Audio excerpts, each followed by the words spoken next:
Gracias por estar acá esta noche. Gracias a la Sociedad Francesa de Tucumán por brindarnos este espacio, este hermoso lugar. Especialmente gracias a Hernán, que se mandó toda esta movida para poder conversar sobre el libro. Alejandro, que también accedió. Y que bueno, nos vamos a ir entre conociendo y desarrollando un poco el tema. Me acabo de enterar que falleció María Martina, así que también no sé qué se hace, en un minuto de silencio, un poco de silencio por esa luchadora.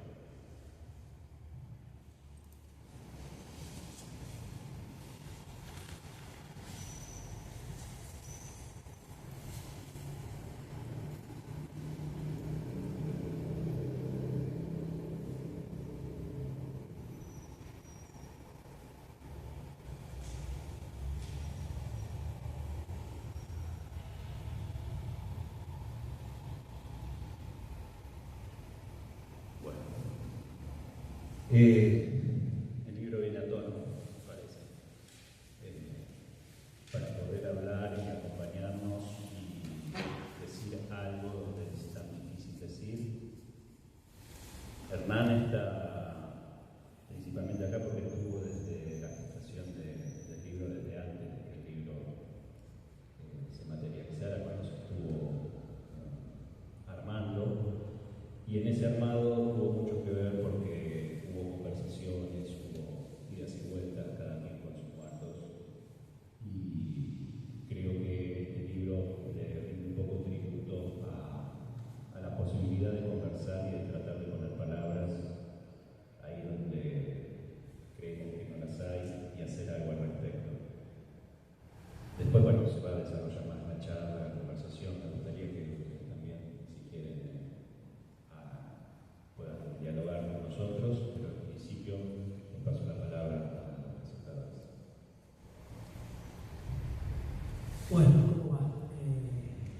Para conocidas, queridas y otras no tanto, pero igual de bienvenidas. Hay una... Primero, quisiera decir algo de paréntesis. Aquí no solo se está presentando un libro, con ese libro se está presentando también en Tucumán una editorial, que es La Furia. Lo digo porque Saramago tenía una frase que decía: todos los libros escriben al mismo autor. Yo podría decir: todos los libros escriben a la misma editorial. Después de haber leído mucho de La Furia, del excelente trabajo que hace María, Nicolás, quien te dice Romina. Si aprendí lo que es un sello editorial, una línea editorial, un intento editorial logrado, es a partir de La Furia, que tiene también parte de su producción en esa mesa. Yo también quería decir eso, ¿no? Aquí no solo estamos presentando ese libro, sino dando la bienvenida en Tucumán a La Furia.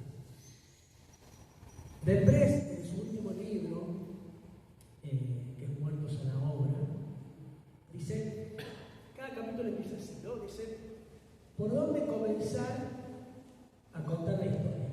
Dice. Bueno, es la pregunta que yo hice con el libro, ¿no? ¿Por dónde comienza Nicolás a contar la historia? Y es tremendo porque dice: Javier Galarza murió un domingo. Sigue. Dice: un gran poeta se nos fue por el COVID cuando todos nos estábamos relajando. Es una frase que podría no tener valor subjetivo, pero yo resalto un gran poeta se nos fue. A partir de ese momento, es imposible leer el libro sin sentir que Javier Galarza es una pérdida para cualquier periodista.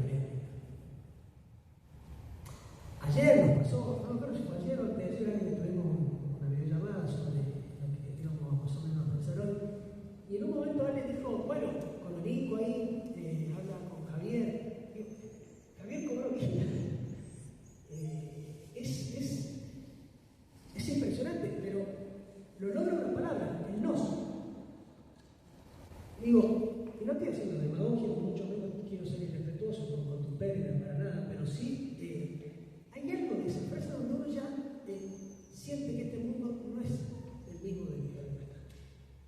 Eso me parece lo primero que yo quería remarcar, porque sin duda es un libro sobre la vida. Es un libro sobre la vida. Recién también cuando hablaba dijiste dos veces la palabra conversación.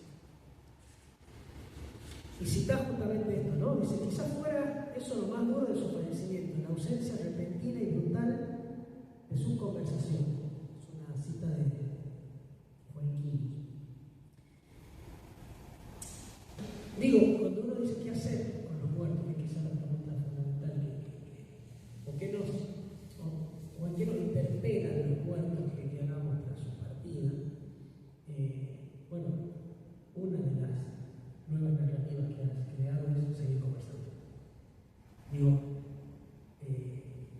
nosotros conversamos hace un tiempo, pero intuyo que la conversación tiene otro estatuto y tiene otra parte porque está marcada por esta nueva narrativa de la cual vamos a ir hablando seguramente. Y también, como para ver cómo el libro está totalmente marcado por Javier.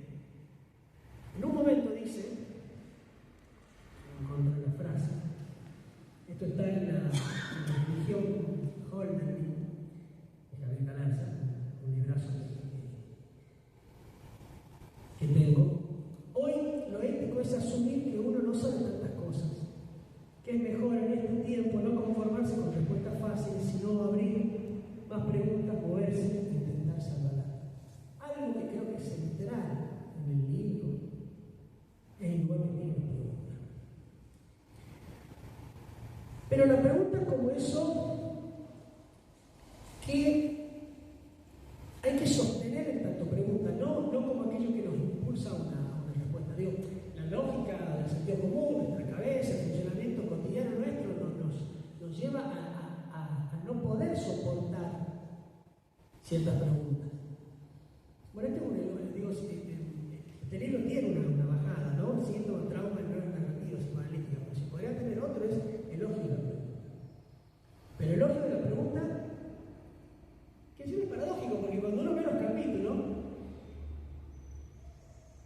hay una respuesta sobre qué es la pregunta. Por ejemplo, la pregunta es tal cosa en un capítulo, la pregunta es tal otra en otro capítulo, la pregunta cómo es tal cosa. ¿Sí?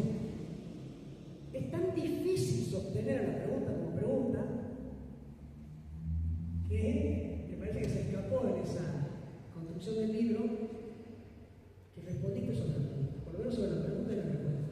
Son los nombres de los capítulos. Eso me parece un detalle. Después, he marcado un montón de cosas. Quiero ver cuál es. Te hago una pregunta, después la charlamos, pero solamente la dejo.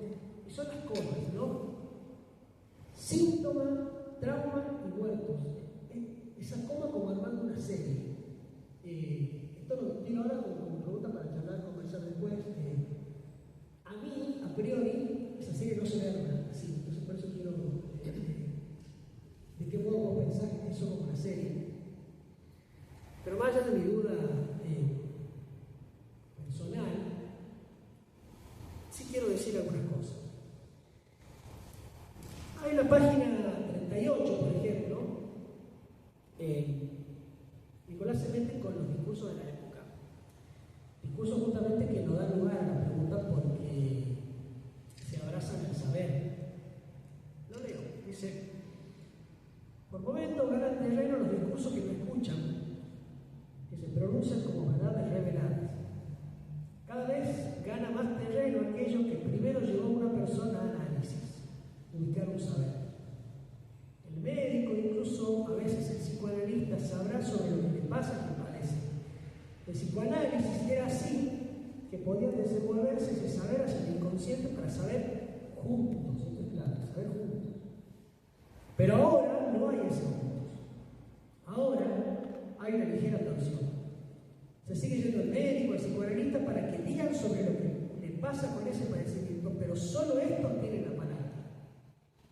Incluso el psicoanalista dice, esto me parece su función política más importante del libro, no porque esta sea su práctica, quedarse con el gobierno de la palabra, sino porque dentro de la época es lo que voy vislumbrando en las supervisiones, en la clínica y en las charlas con colegas. Digo, esto es interesantísimo porque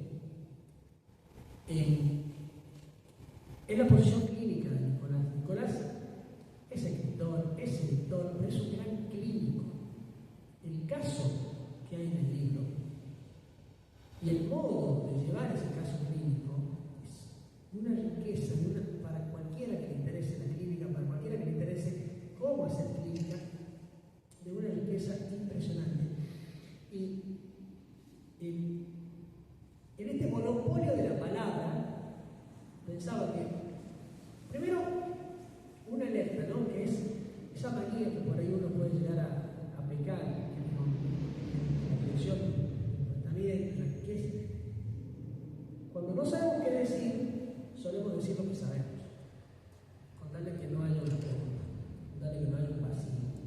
Entonces tiramos teorías, tiramos moralidades, tiramos consejos, tiramos opiniones, todas mentiras, de forma impoluta decir las cosas, pero digo, hay una gran dificultad para muchas veces sostener la pregunta cuando lo que hay que hacer es decir al paciente, hable, pero también escúchese, no solamente escúchele, que es un poco lo que el paciente pide, hable porque no sé qué le pasa. Bueno, ahí es donde uno tiene que decirle, no, hable, pero para escucharse, no solo para que yo le escucho, para que yo le diga.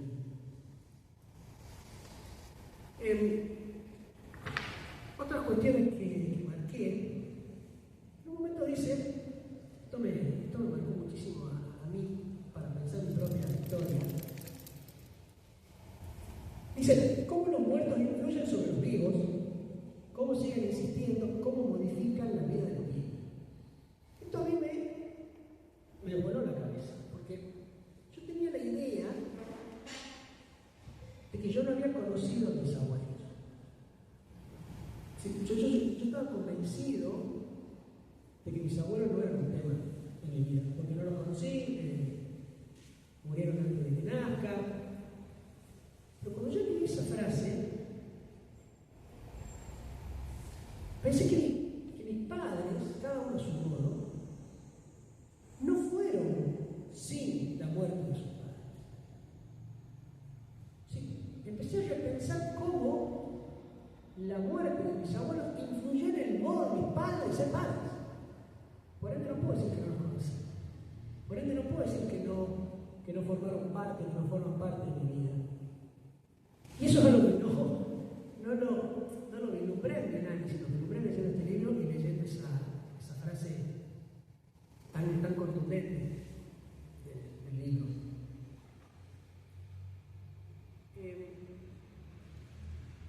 No me voy a extender. En un momento, otra pregunta que te hago, Nico, para que después sigamos es, ¿la nueva narrativa de algún modo sustituye o modifica la construcción fantasmática?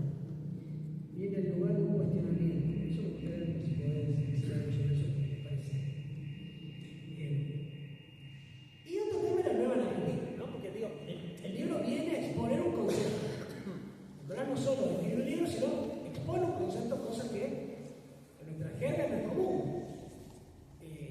Escribimos sobre lo que hay, escribimos sobre lo que se dijo, escribimos sobre lo que se dice, sobre lo que se dijo, jugamos con lo que hay, pero Nicolás habla un concepto, crea un concepto, la nueva narrativa.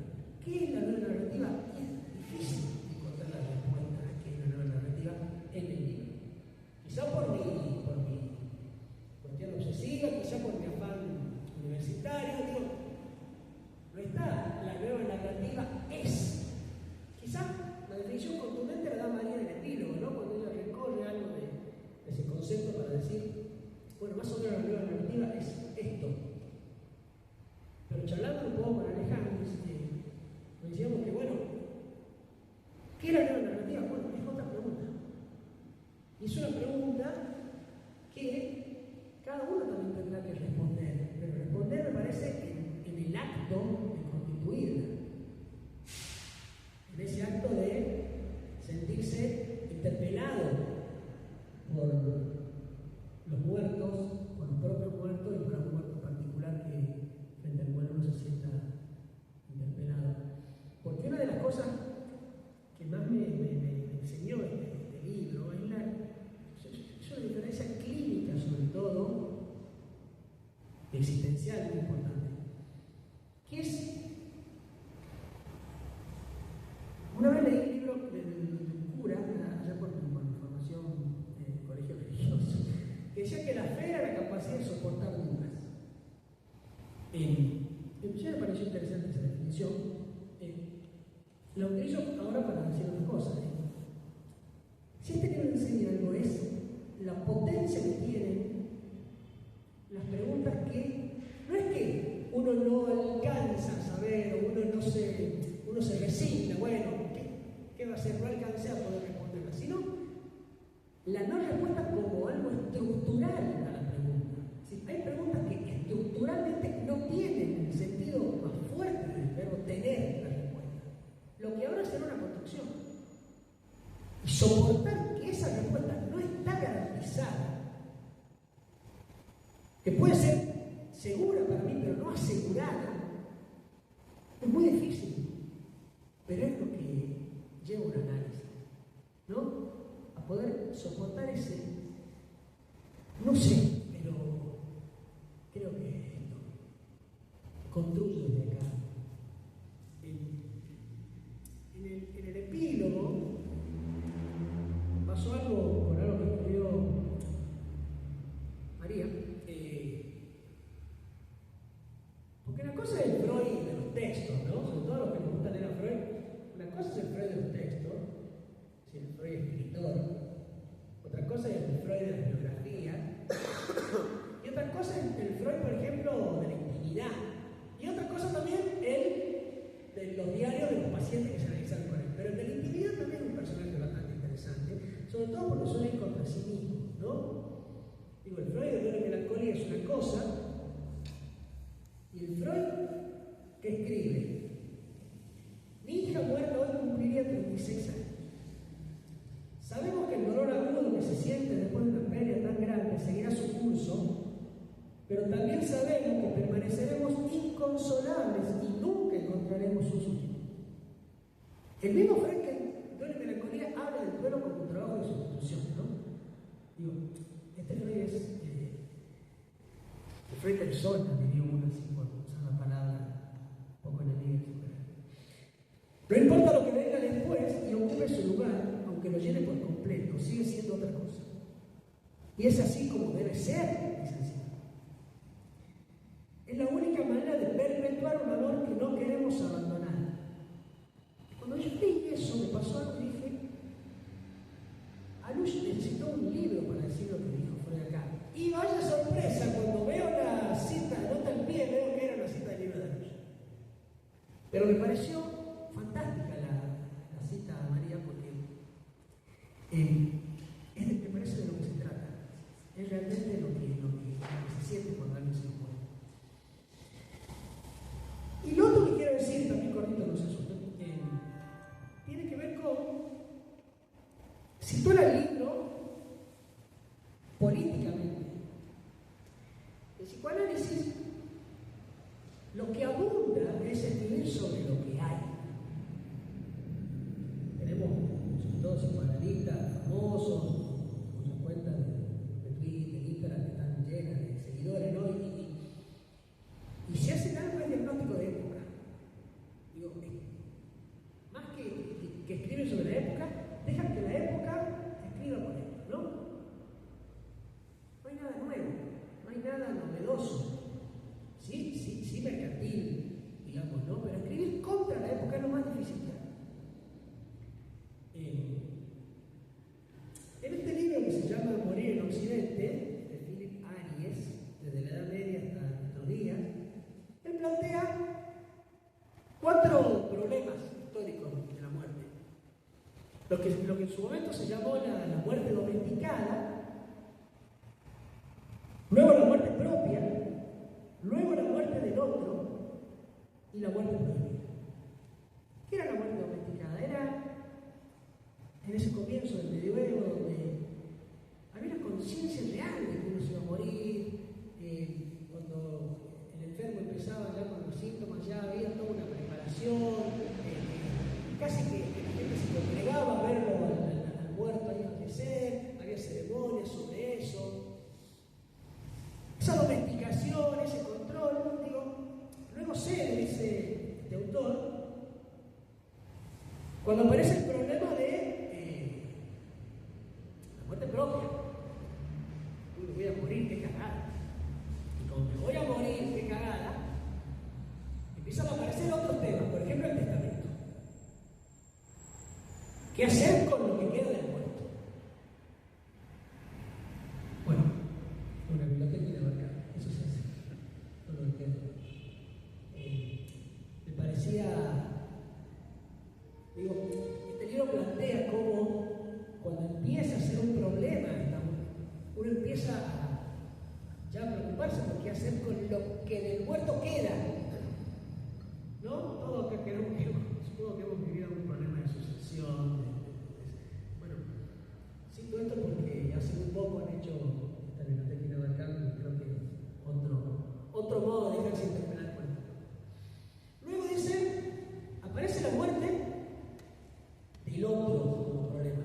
¿No? Primero fíjense algo, ¿no? Hay actitudes sobre la muerte. No es natural como vivimos nosotros la muerte. El modo en que vamos viviendo la muerte tiene épocas. Está marcado políticamente. Lo que sentimos está marcado. Hay una política de las emociones. Y miren lo que dice cuando aparece el problema de la muerte del otro. A partir del siglo XVIII, el hombre de las sociedades occidentales tiende a dar un sentido nuevo a la muerte. La exalta, la dramatiza, pretende que es impresionante y acaparadora, pero al mismo tiempo no está ya tan preocupado por su propia muerte, y la muerte romántica, retórica, es ante todo la muerte del hombre.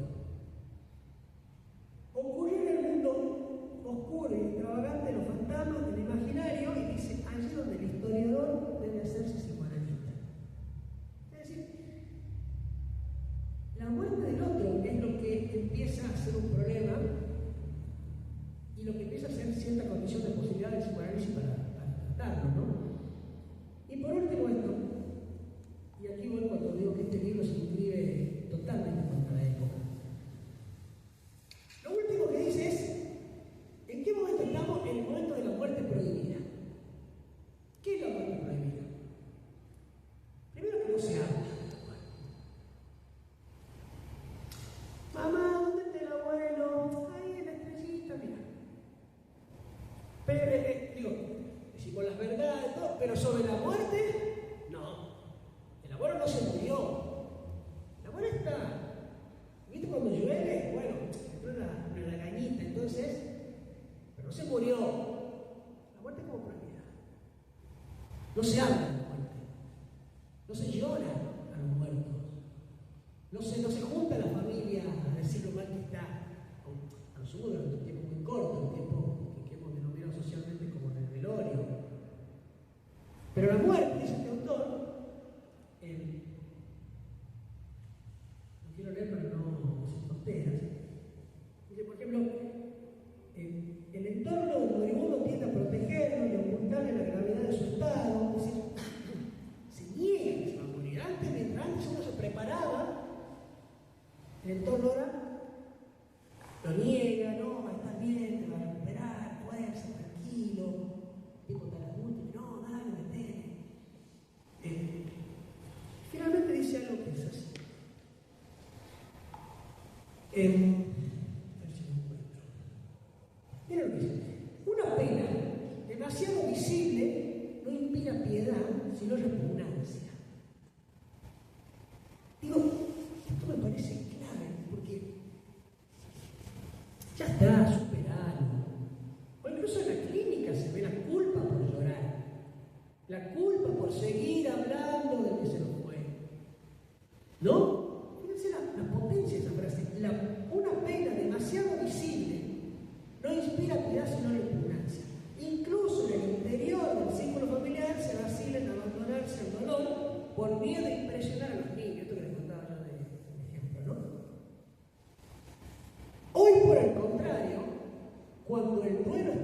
prohibido. ¿Por qué tenés un libro sobre el duelo? Pero digo, esta frase también es tremenda. Cuando el duelo está prohibido, hoy escribir sobre los muertos es fuera de época. Y termina diciendo,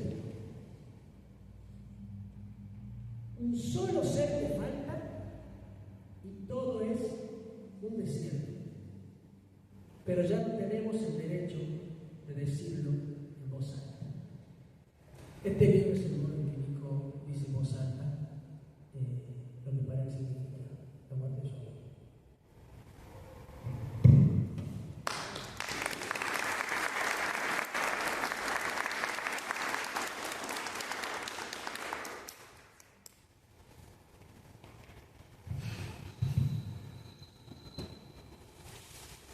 Bueno, en primer lugar agradecer a Nicolás y a Hernán que me quieren, nos queremos mucho, por eso me hizo este convite a participar del encuentro, también a ustedes que han querido participar. Puedo ser más cortito. Por un lado estoy como muy interpelado también por el comenzar de esto, ¿no? Porque el libro es una invitación al decir, y comenzamos con un silencio que para mí se le toca a ustedes, pero por la figura de Lolita, por el pensar. Pero creo que el libro tiene esa dinámica, ¿no? De que lo que se dice se enuncia, se narra, se cuenta. A partir de esta experiencia profunda de silencio, ¿no? Estaba tratando de hacer memoria de ese texto a Mitra en la antigua Roma, escrita en una columna, de una manera así como descubierta muy posteriormente de silencio, símbolo del Dios inmortal y eterno, ahora abre tus alas. Como la experiencia o la exigencia de esa suerte de ensimismamiento, pero que dispone a un decir. Ahora, ¿sí?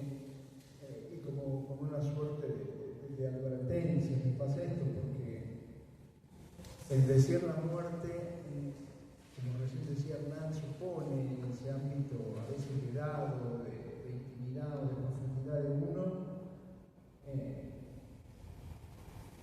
y porque la misma literatura que se escribe sobre la muerte que queda en ese silencio, pienso y a la vez que leía el libro de Nicolás, no dejó de resonarme también un libro que se publicó creo que en 2005, 2006, se llama Suicidio, de Edward Levé, que para mí cuando lo leí para mí fue una experiencia traumática, en realidad. Pero se queda en esa instancia, en el silencio, donde las alas no se abrieron y no nos llevaron, ¿no? A algún lugar, es decir. Pero bueno, lo que yo quería decir respecto a esto, y también respondiendo al pedido de Hernán, de intentar discutir o pensar o compartir en voz alta algunas ideas entre psicoanálisis, al cual los conceptos que están desarrollados en el libro no profundizo ni ahondo en tecnicismos, sino cómo desde la filosofía, y sobre todo desde la filosofía antigua, que es lo que yo hago, pensar la muerte, pensar filosóficamente la muerte. Y en primer lugar hay que decirlo esto porque si hay alguien que hace decir a los muertos, es justamente en el ámbito de la filosofía, todo el tiempo. No citamos ni no evocamos más que a pensadores muertos. Imagínense, yo escribí Platón hace 2500 años y uno sigue descubriendo las enunciaciones y cosas que allí se dicen, se piensan y que invitan a reflexionar. Esa dinámica de hacer decir a los muertos en Platón es como muy fuerte. fuerte porque la obra platónica está asignada por la voz de su maestro, es decir, la voz de Sócrates, que a Platón lo configura no solo su convivencia, la cercanía, su situación de discipulado, sino justamente la muerte de Sócrates. Hay autores que dicen, ¿por qué Platón filosofa? Porque la ciudad dio muerte a Sócrates. ¿Sí? Entonces,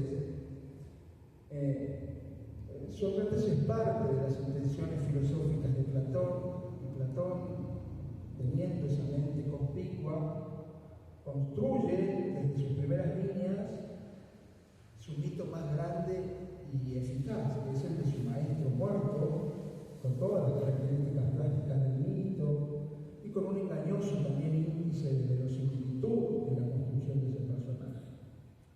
Ahora, puede ser una tentación pensar que Platón construye para sus diversas necesidades un personaje llamado Sócrates, versátil, que cumple múltiples funciones y que es capaz de pasar a segundo plano, salir de la escena si es necesario.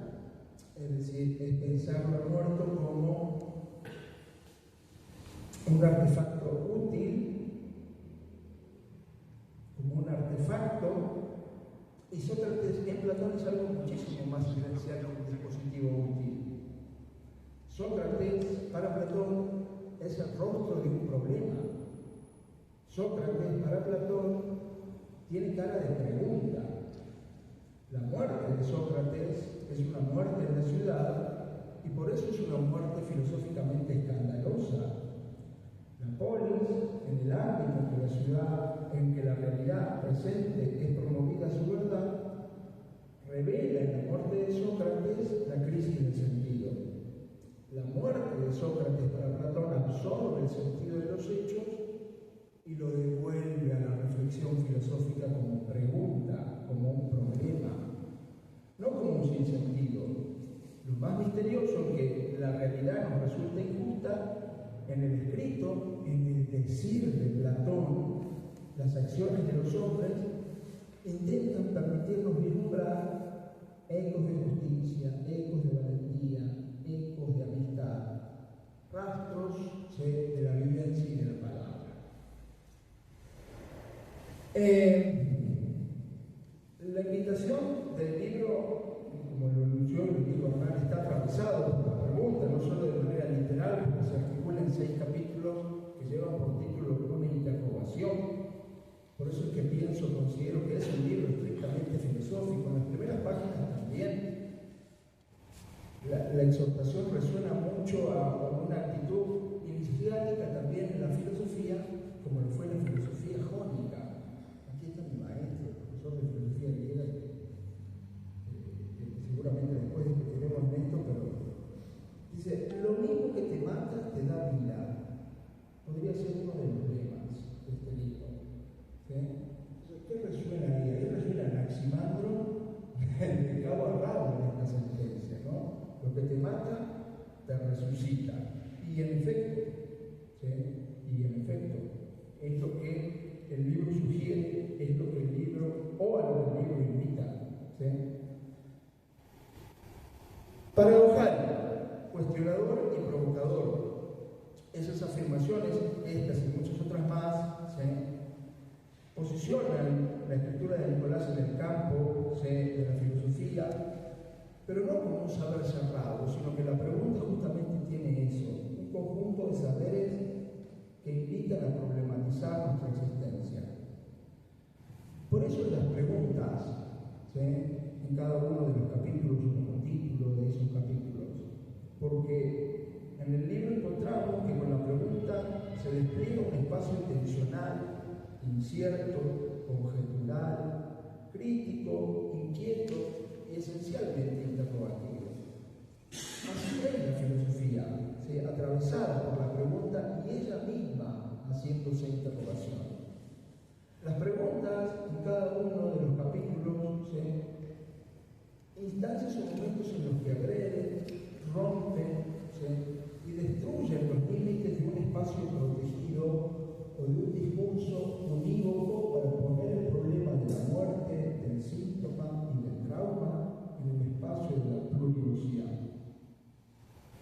Y es por eso que al disolver las fronteras nos deja un espacio abierto, pues el mismo autor lo afirma o lo anuncia, tanto al síntoma como a la muerte hay que hacerle un lugar.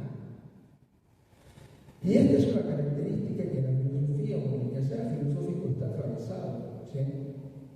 Porque esa es la herramienta que permitirá hacer surcos y disponer un terreno, ¿sí?, que a la filosofía le es preciso conquistar para medirse con ella misma y también con otras actividades intelectuales como con la psicología y con el psicoanálisis. Preguntar nace del asombro, ¿sí? La pregunta surge del asombro y la filosofía debe revitalizar esta actitud de admiración como un componente esencial de su actividad. El asombro que pone en marcha el pensamiento no es la confusión, no es la sorpresa, sino un asombro admirativo que irrumpe en palabras, que irrumpe en preguntas. Y aquí hay un componente esencial de este quehacer filosófico, porque la pregunta desarrolla una relación. El discurso filosófico, desde la perspectiva interrogativa, desde el preguntar, considera una dimensión relacional que está presente en los términos y en los componentes de toda pregunta. Así, lo interesante de la relación tensional de la pregunta no es cada uno de los términos de la relación, sino la relación que vincula a esos términos. La pregunta nos pone en el terreno de la atención y la actividad. Y esto se queda evidenciado en el dinamismo del signo de interrogación que acompaña a las preguntas y que marca una diferencia fundamental con la enunciación. No hay decir, sino una invitación a develar. Frente al universo enunciativo, a los discursos únicos o hegemónicos, que a veces están plagados de definiciones y de manera dogmática, la pregunta es un recurso que permite huir de lo cerrado y transgredir los límites. Por eso preguntar siempre ha sido considerado como algo peligroso y marginal. La pregunta siempre nos introduce en una perspectiva nueva. Es por eso que la pregunta bien formulada es una ruptura con el mundo habitual y cotidiano. Hay un cambio de actitud para pasar a la filosofía desde otra actitud anterior. Esto es cambiar el ángulo de observación y adentrarse en un terreno que es desconocido. La pregunta entonces sirve, y esa es la estructura, la invitación que el libro tiene, como un preámbulo para transitar terrenos que exigen cuidado de la sensibilidad y por lo tanto de la percepción. La sensibilidad que en el libro, que va realizando un pantaje entre un marco teórico de desarrollo y la experiencia de Nicolás con respecto a Javier, va marcando justamente eso, una cuidadosa sensibilidad, un profundo amor, una profunda admiración y una profunda afinidad entre Nicolás y Javier. Por eso que digo que es un libro profundamente filosófico. La sensibilidad, que repito, me parece maravilloso el momento de describir su habitación, poco los olores, los pelos de su mano, y el tener el cuidado, es decir, el mecanismo de preservación, de por lo menos un instante, no abrir la ventana para impregnarse de lo que allí se ha gestado. No es solo esta sensibilidad del tejido de presupuestos y prejuicios de la percepción, sino que también esta experiencia de profunda filia ofrece el marco para las condiciones de posibilidad de agudizar la percepción y por lo tanto capítulo a capítulo nos invitan a preguntarnos cosas de una manera mejor.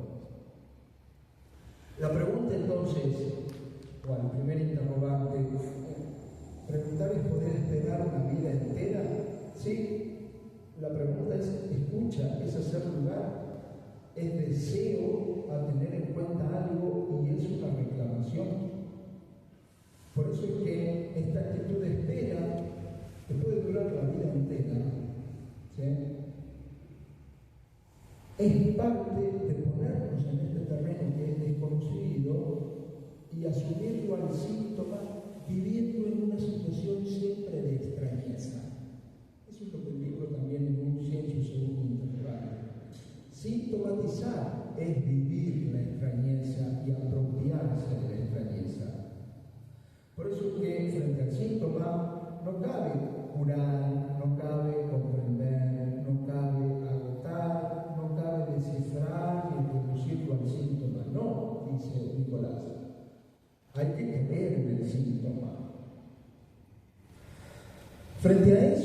y el concepto que, bueno, yo también me metí por esa pregunta, como la enunció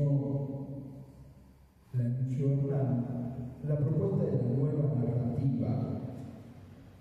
Yo, como habrán notado, estoy como muy filtrado por el platonismo, porque son mis lecturas más asiduas, más comunes, ¿no? Yo me voy a quedar con esta imagen de la nueva narrativa supone una torsión. ¿Sí?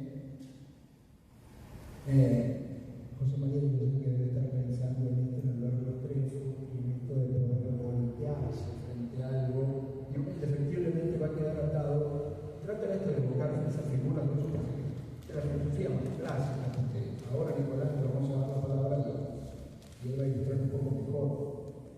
Esto de que la nueva narrativa suponga una torsión, un voltear el torso, ¿sí? Indefectiblemente, esos prisioneros de la caverna platónicos atados e imposibilitados justamente de voltear el torso, es decir, imposibilitados de darse vuelta frente a algo. ¿Sí? Y aquí creo que hay un elemento para pensar estas implicancias de crear una nueva narrativa a partir de una torsión. ¿Sí? De estos prisioneros que se hayan confinados a una perspectiva única y de objetos que los miran siempre parcialmente, que son imágenes de objetos, están imposibilitados de llevar adelante un proceso también de observación que arroje datos adicionales que les permitan vislumbrar algo distinto. Estos que están maniatados, imposibilitados de torsionarse, solo perciben escorzos, perspectivas limitadas, y hay muchos otros elementos que quedan afuera de la percepción.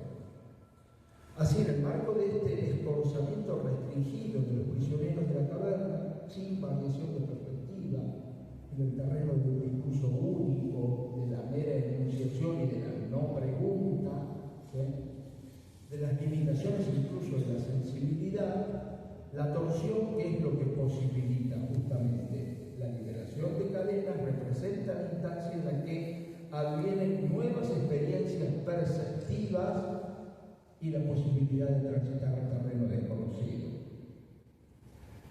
Experiencias que obligan a descreer el proyecto interpretativo de las cosas que operaba hasta ese momento. Es decir, comenzar a percibir, a sensibilizarse y a relatar o a poder decir cosas nuevas. La conmoción de este punto, como la experiencia traumática de la muerte, ¿sí? Porque es un hecho de conmoción total, se multiplica, por supuesto, exponencialmente. ¿En qué momento? Al poder voltear el torso, al poder percibir de una manera nueva. Porque no se trata de la explosión de un correlato aislado, ¿sí? Ni de la comprensión de lo que era la sombra de un gato resultó ser una especie de conejo, no, sino que hay una profusión súbita de nuevos escorzos. No podríamos pensar ningún hecho, no solo la muerte, el amor, las relaciones, los vínculos, siempre los pensamos con escorzos, ¿sí? Con esquemas, con discursos ya prefijados. Ante la profusión súbita de estos nuevos escorzos, el prisionero siente hacerse pedazos su plexo de objetos del mundo entero, pues sentimos que el mundo se acabó. Y esta experiencia de desgarramiento y de fractura es lo que lo arroja con violencia a la tarea de tener que reconstruir cada una de las cosas que se le muestran. Es decir, la nueva narrativa, a mi entender. La turbación del prisionero y el clima de aturdimiento que acompaña todo el episodio de la caverna, bueno, puede ayudar a entender como el estado de quien reacciona y se repliega ante el estallido generalizado de objetos de un nuevo mundo. Todo esto es la pregunta, si ustedes quieren, ¿no? El prisionero ve su antiguo mundo dinamitado y no hace otra cosa que lanzarse a armar un rompecabezas de nuevas cosas, con nuevos objetos, pero también con los viejos, para entender mejor dónde está parado. ¿Sí? La nueva narrativa, y también voy a enfatizar eso que dijo, porque tengo marcado lo que dijo Hernán, la nueva narrativa de algún modo sustituye, modifica la construcción dramática, viene en lugar de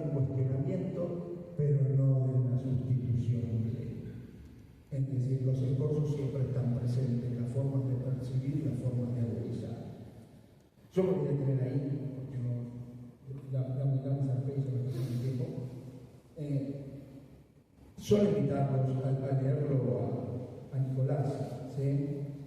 Me ha parecido un libro más que esclarecedor, ¿sí? Hace rato que no venía leyendo literatura referida al tema y la verdad que ha sido, como la estructura del libro lo anuncio lo dice, ¿no? Una provocación a través de preguntas a pensar situaciones nuevas, a atravesar, porque como también bien ha dicho Hernán, no es un libro para acompañar, si ustedes quieren, el duelo, que describa el duelo, sino generar más, nuevas y mejores preguntas. Eso es todo.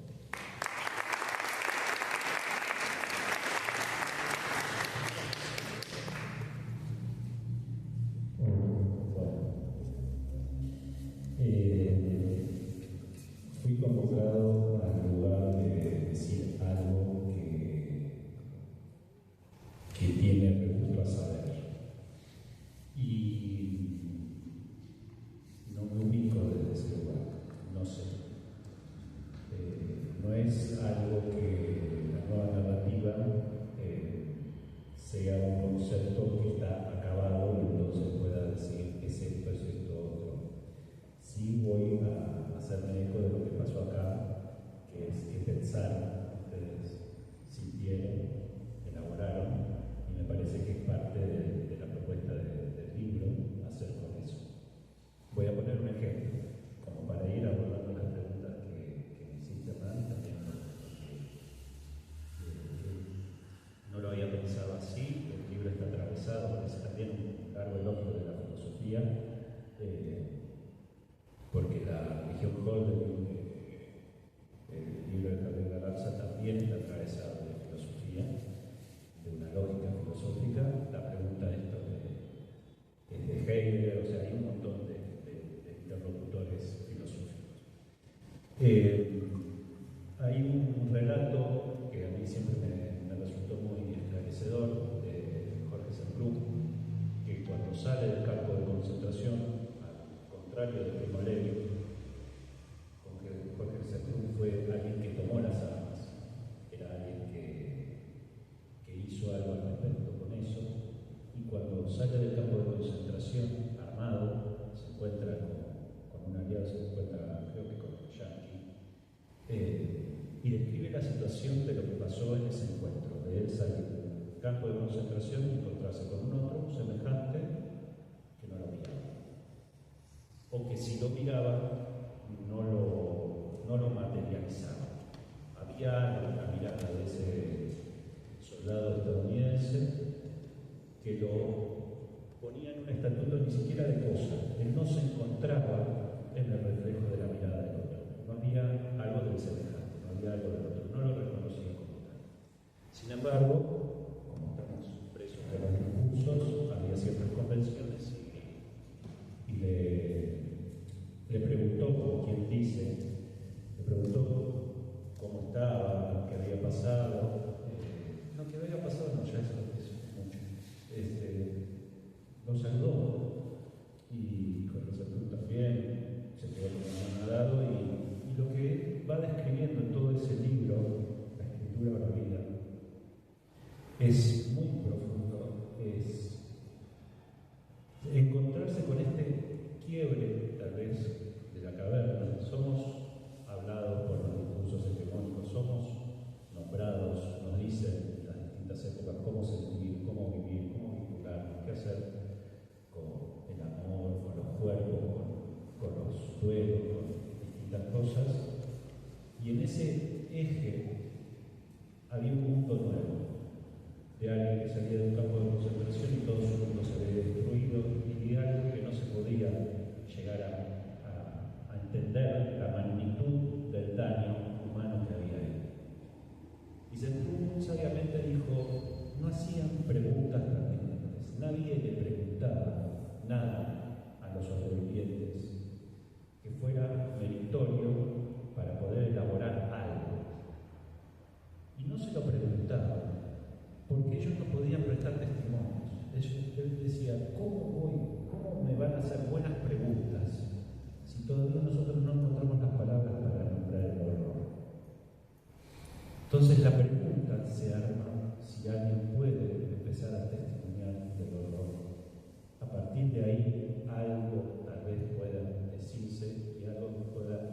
hace que algo pueda elaborarse. Yo creo que yo nunca me hubiera puesto a escribir un concepto, comillas, psicoanalítico, si no fuera por la muerte de Javier Galarza. O sea que para mí la muerte de Javier Galarza me interrogó a un punto donde ese libro, La religión Forlì, me acompañó para seguir conversando con él. Y hay algo que me di cuenta, que es casi como digo, acá está esto, ¿viste? Bueno, el síntoma, el trauma, los muertos, no los muertos, los muertos insisten. Son respuestas que insisten, son elaboraciones que insisten. Y lo particular es que muchas veces insisten como preguntas. Preguntas que uno, desde el terreno más sencillo, dice, sabe que se murió, pero se pregunta igual. ¿Por qué pasó? ¿Cómo puede ser? ¿Cómo puede ser? Y uno tropieza pensando, pero ¿cómo puede ser? Y vuelve a pensar, no hay sentido. Bueno, tal vez no hay garantías en la nueva narrativa. Quisiera que las hubiera, porque no quiero que se instale como un nuevo sentido para decir es esto. Lo que quiero es rescatar la potencia de un síntoma que insiste, de los muertos que insisten, del trauma que insiste, como potencias que insisten no para dejarnos en el horror, sino porque hay justo ahí una bisagra donde si uno hace una elaboración de eso, tal vez ahí haya la posibilidad de no poner un sentido, sino una construcción, esto que decía Hernán. Que lo decía Hernán, además me estaba preguntando qué era la nueva narrativa, no lo encontraron en el libro, pero sin embargo lo estaba diciendo. Por ahí claramente no se dice la nueva narrativa está, pero él ya la elaboró porque dijo que era una construcción.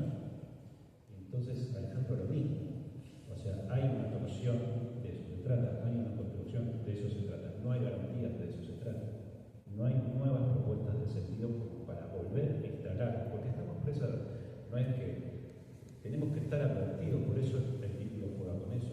Cuando despertamos los muertos, no que allá se murieron, nosotros también estamos muertos cuando los discursos nos dicen toda nuestra vitalidad. Dicen cómo vivir, dicen cómo hacer con el otro, cómo amar y demás. Y hay solo algunos eventos que nos hacen despertar. Un muerto nos hace despertar. El trauma nos hace despertar. El trauma es tan difícil, o el síntoma es tan difícil de compartir con un otro. Es tan singular que yo no lo puedo como mediatizar en ese punto y decir, bueno, compartamos mi experiencia y entonces todo. No, es incómodo. Y esa incomodidad lleva a una singularidad. Y esa singularidad rompe con lo hegemónico. Es tan fácil como decir, yo creo que todos podríamos estar de acuerdo. En esta época se muere alguien, si trabajas en una empresa te dan 15 días o menos. Y ese es tu tiempo de elaboración de lo que se dice luego. A partir de ese momento nos limitamos, se va a empezar a ver mal a esa persona si sigue llorando, si sigue sufriendo, si sigue sintiendo cosas, si sigue hablando, pero sin embargo se sigue. El otro día un paciente me decía que falleció el hermano, me puso en ese lugar, me dijo, bueno, te voy a hacer una pregunta. ¿Cuánto tiempito era esto del duelo? Me lo decía porque él seguía encontrándoselo cuando estaba haciendo un trabajo en una terraza y quería comentárselo a la hermana. Se lo encontraba de distintas maneras. Él mismo concluyó que no era tan importante el duelo, sino que era importante que ese sufrimiento se fuera morigerando siempre y cuando conservara alguna referencia y no que se evitara la referencia de que hay alguien con el que quiere seguir compartiendo cosas. Me parece fundamental esto que dijiste de que la filosofía hace con eso, el psicoanálisis también, pero no se hace cargo. O sea, hablamos con la cama, yo me peleo con la cama, con Fred me peleo menos, pero seguimos conversando y demás.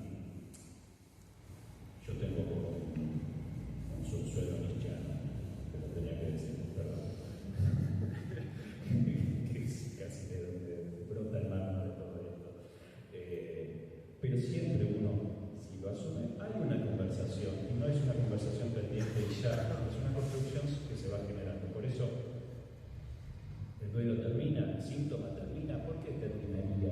si hay una potencia vital, obviamente no hacia el sufrimiento, ¿no? No es como perpetuar el sufrimiento del asunto, sino perpetuar la posibilidad de que no sea un otro el que te venga a poner un sentido y te diga cómo tenés que sentir, un síntoma, un trauma, un muerto. ¿Por qué pongo la coma ahí? Porque para mí son tres instancias que hacen al despertar de una existencia que siempre los discursos tratan de tapar.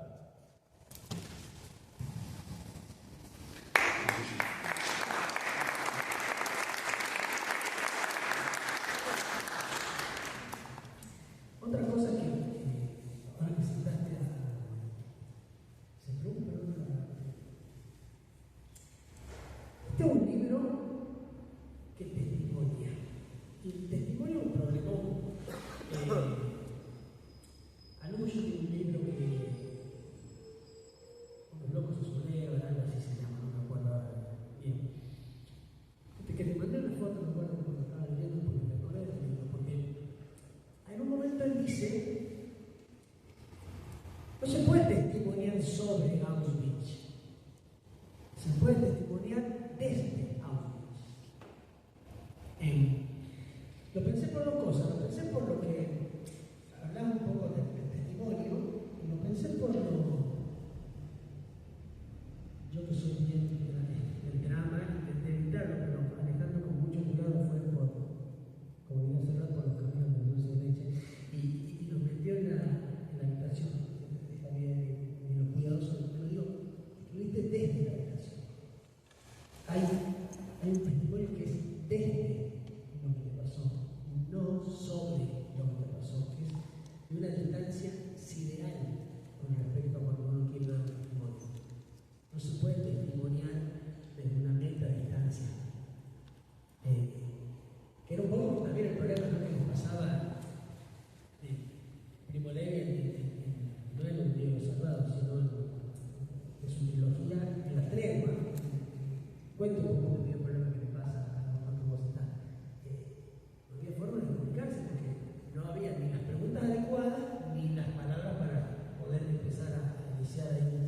Pero si quiere decir eso, creo que es un libro que también enseña mucho sobre cómo intentar, como digo, intentar no porque esté logrado, sino porque hay algo de imposible en todo testimonio, pero no por eso hay que dejar de intentar nada cuando alguien uno no quiere hacer. Eso es Igual narrativa, porque yo confío en que el testimonio es posible darlo si hay una ficción a la que uno pueda recurrir. Y lo pruebo una y otra vez porque ese desde es desde la habitación, pero no es la habitación. Esa ficción que se generó alrededor de esa habitación, bueno, es lo que ustedes vivieron. No les quiero echar, pero hay una ficción aquí también. Entonces es pasar la muerte a la ficción, no para decir una mentira, sino para poder decir de la manera en que uno encuentra palabras donde, bueno, tal vez se necesita este elemento, la gata, el olor, hubo un olor, ahí no era el olor de la gata, pero hubo un olor, o sea, se necesita este elemento para que algo de la ficción exista. Y ahí, si existe la ficción, hay una narrativa posible. No es la construcción de una entidad ficcional como quien dice, bueno, ¿por qué la cuestión fantasmática? Porque la cuestión fantasmática primera tal vez viene de un rasgo que uno va absorbiendo de sus otros, pero va a atravesar eso, se encuentra uno medio en bolas y hacer algo con eso, tiene que ver con a ver qué construcción me mando yo a hacer con esto que me fuera. Entonces ahí, bueno, me parece que la narrativa y la escritura, que es uno de mis interrogantes, ayuda a pensar. Yo escribo para pensar, no pienso para escribir. Entonces hay algo de la escritura que me lleva tal vez a encontrarme con palabras que si las pienso no las voy a encontrar. Es como que la gente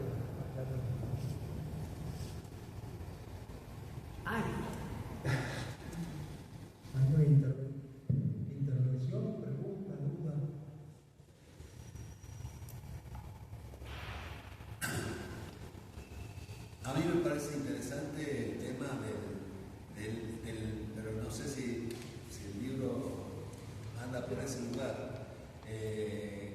la modificación de los ritos del entierro, de qué se hace con el muerto, fundamentalmente la incineración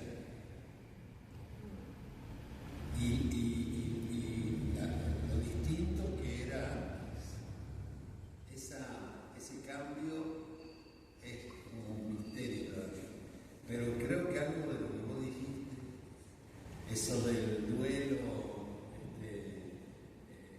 preestablecido en tiempo, que hay un protocolo para el duelo, me parece que tiene que ver con con los nuevos usos, digamos, que hay con el cadáver. También recordemos que esto fue escrito por una persona que murió por COVID y que hay algo de los ritos que también se modificaron en todo ese periodo, donde no había posibilidad de acercarse muchas veces al cuerpo. No fue este el caso, pero también hay un simbólico que se modificó, que se barajó y se dio de vuelta. Y me parece que, bueno, otra de las cosas que me hizo pensar Hernán con respecto a las épocas es esa escena de Shakespeare, ese ser o no ser, que todos la asumimos como, o sea, la tenemos como naturalizada, ser o no ser, y tiene una calavera. Entonces es como, bueno, ¿qué pasó? ¿No? Nadie se pregunta por qué tiene una calavera en la mano. Bueno, porque en esa época los cuerpos estaban acá o ahí, los huesitos, no estaban como la serie de 2 metros bajo tierra, estaban ahí. Entonces, en ese salir a pasear por el campo y filosofar y encontrarse con su tragedia, tac, agarra la cabeza de alguien y entonces puede decir ser o no ser. Esta es la cuestión.